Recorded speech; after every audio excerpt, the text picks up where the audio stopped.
Do you and your team have a hard time making difficult decisions? Do you endlessly spin through arguments but never really get to a good resolution? Hi, I'm Seth Dobbs, and this is the Principle Driven Leadership Podcast, where I share principles of leadership along with examples of how to apply them to help make you be the best leader you can be. These principles are based on my years of experience as an executive leader in building organizations and in coaching others to become leaders themselves. And I believe that not only can anyone develop leadership skills, but that everyone can and should develop leadership skills. I think they're essential for helping you achieve your best in whatever way you might be trying to make an impact. And that's because leadership skills help you better influence others to effectively create durable results. And leadership is a journey. The step we're going to take today involves shifting the way we engage in positive conflict to reach better resolutions to problems. I know some people don't like the word or even the very concept of conflict, but conflict is actually good, or it can be good, particularly when it is the conflict of ideas, which can create a healthy tension in an organization. On the other hand, I think of the conflict of people, the interpersonal stuff, that's friction, and that tends to be very unhealthy, especially in an organization. So, what I'm focusing on for this episode is really talking about healthy conflict. So, imagine a smallish product company that has several product lines, good distribution networks throughout several regions of the country, doing reasonable business, doing well. But one day the CEO decides it's time for more and tells the leadership team, hey, we have a problem. Like, we need to make more money. So each of the leadership team members go off to their own teams to think and talk about how to solve this problem that the CEO just posed. So they each do some digging, some research, some thinking, and then they reconvene without the CEO to put together a plan to bring to her. So the head of sales starts and says, hey, you know what? This is simple. We just need to sell more product. We have regions we haven't tapped into that could easily create a lot of new revenue opportunity. And that'll just be a straight up linear increase in top line for us. Done.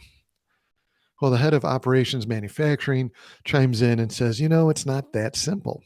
What the head of sales is suggesting would actually put additional strain on manufacturing, which is then going to increase our manufacturing costs. And we're going to need to build new distribution points to reach those new markets. All of this is going to be an additional cost and might actually mean we make less profit by doing that. So instead, the head of operations suggests ways that they can reduce internal costs and increase efficiency.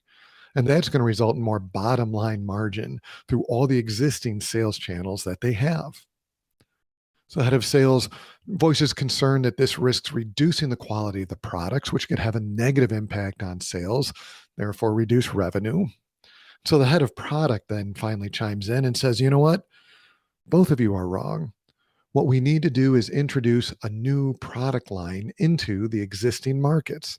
This will attract new buyers and it'll extend existing customers, both in markets where we already sell. So the head of sales and head of operations chime in and say, hey, that's going to be a lot of new cost in research and development and manufacturing and sales materials. And it's going to take too long to get to a point where we can really start seeing the return on this investment. And so finally, the head of marketing chimes in and says, all of you are overcomplicating things. We have substandard brand recognition in several of our existing markets. We should simply invest in marketing and advertising in those existing markets to boost our brand, boost awareness, and bring in new sales. Small investment to bring results. Now others start arguing, well, it's a small investment, a small payoff, and so on and so on. They keep spinning, they're arguing.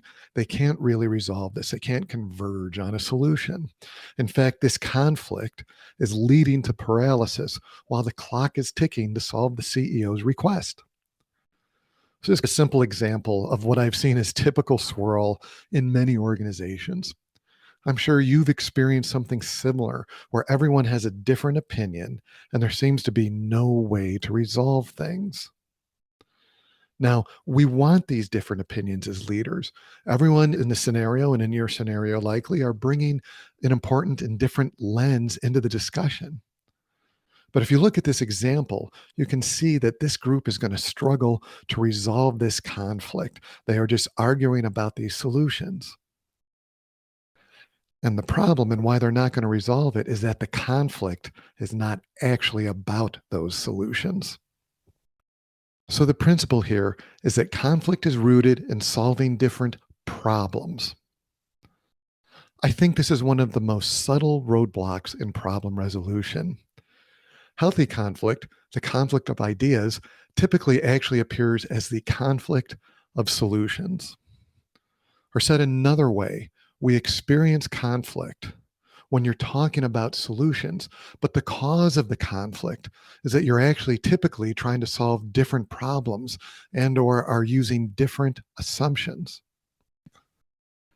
How much time do you and your team spend actually debating the problem statements versus debating solutions?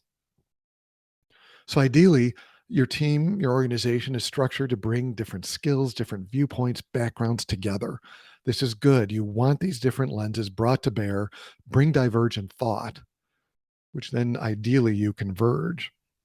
But you can only converge these different ideas, these different solutions, if and only if you're all trying to solve the same problem. Now, in the case of our fictional company, it's clear that the different leaders are trying to solve different problems, and or at least they're making different assumptions about what can be part of the solution. Some were focused solely on top line revenue, others solely on bottom line margin. There were also different scales of investment envisioned and timelines depending on whether they were thinking about new markets, new products, and new customers. So when you encounter this kind of situation where there's a whole bunch of different solutions that don't seem they can be reconciled, the best thing to do rather than asserting your solution is to actually ask others how they reach theirs. In other words, walk the discussion back to the problem statements. Get a better definition of what people are trying to solve for. Reveal your assumptions. Surface other people's assumptions as well. Ask questions. Now, arguably, the whole we need to make more money is a pretty poor problem statement. It's ambiguous and it's creating a lot of churn, but that's not unusual. We're always faced with problem statements that initially are going to be pretty ambiguous. It's just a wide range. It's just the nature of things. What these leaders should have been asking each other instead of going off and just trying to solve. So, hey, how did you interpret that request? Are we trying to reach more top line? Are we trying to improve bottom line, holding top line steady? Are we trying to improve both? What do we really need to achieve? What guardrails do we have in place for decision making? What assumptions about the business, about the clients, about the causes of the problem are you each making? In this case, we could see clearly there were different assumptions on how much could be invested to make more money and different assumptions on timeline as well. Now, none of these leaders, with what we knew in this story, are necessarily wrong or right in the path they pursued given what they were asked. But they were arguing with each other, telling each other they're wrong, in spite of no one really having that foundation to stand on. Conflict is rooted in solving different problems. And you know you're starting to apply this right when the conflict of ideas, instead of spiraling away, starts converging into a single approach.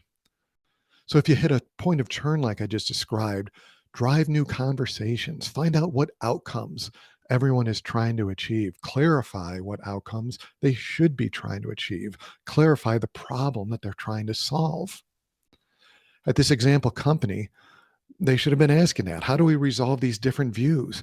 Obviously, we're thinking different things. What does the whole more money mean in the request to make more money? What kind of investments are we allowed? Are there guidelines here? What's the timeline for seeing change? It's possible that the CEO might not have even thought of all of that. And so the group should shift from debating about their solutions to debating and even seeking those factors first.